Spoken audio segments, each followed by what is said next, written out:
Halo, hari ini gue pengen ngomongin apakah Mason Mount masih layak untuk dipertahankan. Mengingat musim depan kita masuk ke Champions League, which is gajinya Mason Mount itu mempunyai kenaikan karena agreement kontrak yang mengharuskan kalau MU berhasil balik ke Liga Champions, kontrak Mason Mount dan beberapa player yang lainnya itu mengalami kenaikan seperti Marcus Rashford juga, Bruno juga kalau nggak salah. Tapi kita ngomong Mason Mount, dia mengalami kenaikan kontrak sekitar 250.000 pound sterling per minggu, which is lumayan besar. Mengingat kontribusi dia yang sebenarnya nggak buruk-buruk banget. Di luar penampilan dia yang sering banget absen, cedera, BPJS. Kita mengkritik dia bukan karena dia pemain jelek. Kita admit dia pemain bagus. Dari zaman di Chelsea adalah salah satu kepingan penting dari Tuchel memenangkan Liga Champions di Chelsea. Mason Mount kualitasnya nggak usah diragukan lagi. Sebagai gelandang Inggris, dia mempunyai skill individu dan kemampuan di atas rata-rata. Tapi kan kita ngekritisin Mason Mount ini karena dia suka banget absen.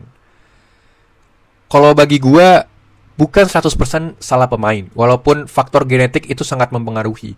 Once lu udah pernah sekali cedera, untuk lu bisa sustain lagi 10 tahun ke depan, apalagi lu pernah mengalami cedera yang lumayan sangat amat parah di dalam fisik lu, itu bakalan terus istilahnya kambuhan. Tapi balik lagi, sebenarnya bukan 100% salah pemain. Pemain pasti memperlakukan tubuh dia yang terbaik, karena yang tahu tubuh dia adalah dia sendiri. Which is dia juga nggak mau cedera terus, karena menyakitkan pertama, kedua dia merasa sebagai pemain profesional tidak mempunyai tanggung jawab yang besar, andil yang besar dalam memajukan klubnya sendiri, karena dia dibeli as a professional club, as a professional player, untuk mengemban tanggung jawab harapan fans dan klubnya itu sendiri. Which is nggak pernah ada pemain yang pengennya cedera terus. Jadi bagi gua, yang harus dilakukan adalah bagaimana manajemen ini menanggulangi pemain-pemain yang kita judge BPJS, langganan BPJS. Manajemen harus lebih detail, lebih aware lagi dengan pemain-pemain seperti ini. Gue tahu di musim lalu kita sempat mendatangkan dokter baru dari Crystal Palace. Tapi kalau gue lihat sebenarnya belum cukup juga. Walaupun ada kenaikan signifikan, kita ngelihat Luke Shaw di musim lalu dia unbelievable banget. Walaupun kita main seminggu sekali ya, tapi dengan Luke Shaw bisa 38 kali full tanpa cedera, itu suatu hal yang patut dipuji. Tapi apakah di musim depan dengan kita mengarungi 4 liga di Premier League, di Champions League, Carabao atau FA? Walaupun Carabao sama FA ini konteksnya sama ya, kayak Liga Champions, kalau misalnya kita tersingkir ya udah selesai.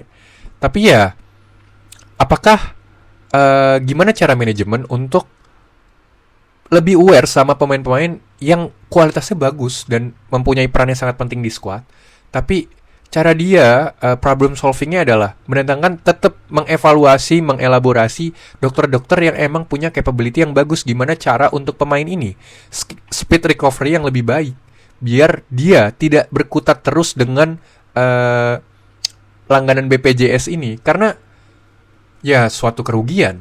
Tapi kalau misalkan ngomongin kerugian,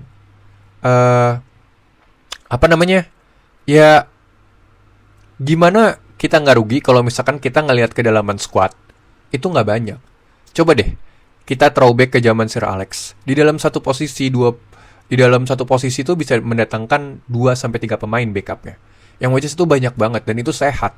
Walaupun emang masih banyak yang cedera, tapi seenggaknya rotasi itu lebih enak. Kalau misalkan lu di dalam satu posisi mempunyai 2-3 pemain, apakah itu masih relate di zaman sekarang dengan tuntutan harga pemain yang mahal, gaji pemain yang lumayan mahal? Menurut gue masih relate, karena untuk menjaga stabilitas performa tim, ya dibutuhkan. Sekarang kita ngelihat dari zaman Amorim, Ten Hag, Carrick deh.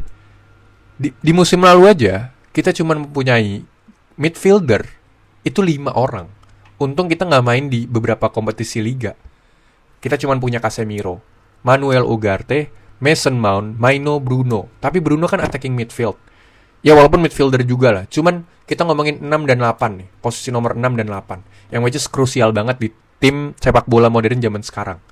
Mason Mount sering cedera dan sering absen, padahal kita cuma main sekali. Jadi menurut gue manajemen di bursa transfer ini emang harus nge-spend banyak, karena kita nggak bakal bisa untuk step up kalau misalkan mengandalkan satu pemain terus-terusan selama menjalani 4 liga yang berbeda.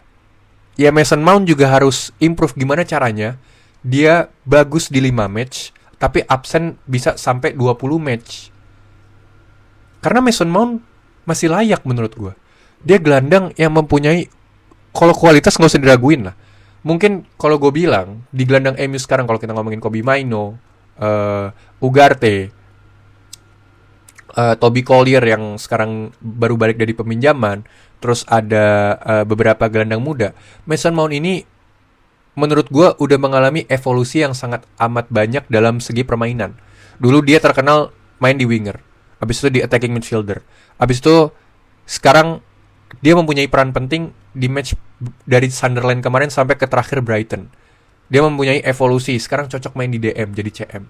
Kita lihat di zaman sekarang, karena sepak bola itu seperti textbook sekali, catur, kita butuh pemain-pemain kayak Mason Mount yang bisa ngelakuin long pass, yang memecah ice breaking atau memecah struktur pertahanan lawan dengan long pass-nya dia.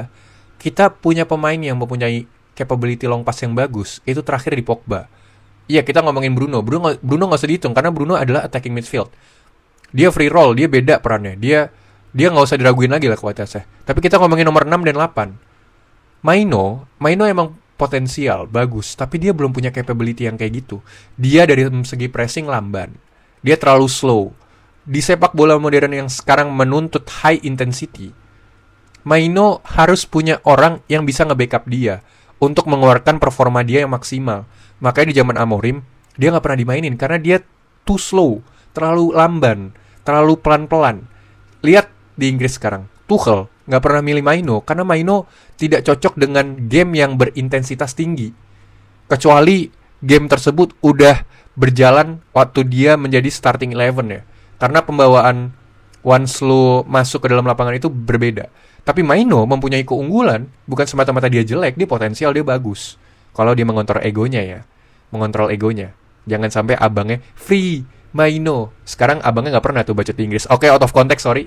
Tapi Mainoo, kalau misalkan dia itu mempunyai capability di antara ruang sempit, ruang antar ruang, itu kelebihan Mainoo. Dan nggak apa-apa, nggak semua pemain harus mempunyai atribut kan. Mason Mount ini masih layak, pressingnya oke. High intensity, high pressing itu di zaman sekarang perlu banget, apalagi bagi seorang gelandang. Long pass-nya oke, 1-2-nya oke sama Bruno. Pemahaman dia dalam membaca positioning ruang oke banget. Ngelihat di lawan Brighton dia 1-2 sama Amad Diallo yang akhirnya Bryan Mbeumo cetak gol. Terus kalau kita ngelihat lawan Sunderland yang pertama kali kita menang zaman Amorim, yang unbelievable banget di zaman Amorim, Mason Mount literally kepake. Kalau kata pergeseran fans-fans, dia seperti Thomas Muller, Raumdauter. Tapi Mason Mount mempunyai karakteristik atau capability permainan dari individu dia yang emang pinter dan bagus. Jadi gua masih percaya dia masih layak di MU. Jadi kalau soal gaji ya oke lah. Itu bisa diperdebatkan dan dikritik. Karena ngelihatnya dari bagaimana dia bisa performanya selama satu musim, berimpactnya ke squad itu gimana. Tapi kalau misalkan dikatakan masih layak atau tidak, masih sangat layak.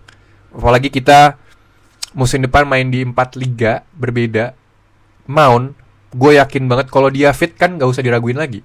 Teman-teman setuju dong kalau misalkan dia fit, itu kualitas dia gak perlu diraguin lagi. Karena emang bagus banget. David Beckham versi lead lah dia. Jadi gue gak pernah setuju kalau banyak yang suka nanya sama gue di live streaming gitu, Bang, Mason Mount masih layak gak? Absolutely agree, totally agree, masih layak Mason Mount. Karena pertama, dia emang kalau fit oke banget. Terus dia bukan semata-mata argumen gue bilang dia layak tanpa ada bukti. Selama dia main, selama dia fit, itu teman-teman juga udah tahu kan gunanya dia apa, impactnya dia apa. Jadi bagi gue Mason Mount emang masih layak untuk musim depan bermain di Manchester United di bawah asuhan Michael Carrick. Mungkin gitu aja teman-teman video kali ini. Kalau misalkan kalian suka, boleh banget di subscribe, likes, dan komen. Kalau misalkan ada ide konten, boleh banget dicantumin di kolom komentar. Siapa tahu di next konten bisa gue bahas. Thank you teman-teman.